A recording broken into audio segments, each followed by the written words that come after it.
स्वरूपं चिदानन्दकन्दं जगत्सम्भवस्थानसंहारहेतुं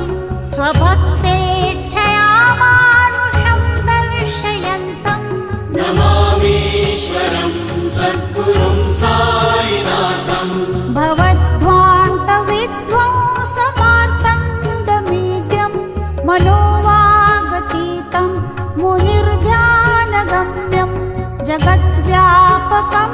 निर्मलं निर्गुणं त्वां नमामीश्वरं सद्गुरुं साईनाथं भवाम्भोधिमग्नार्दितानां जनानां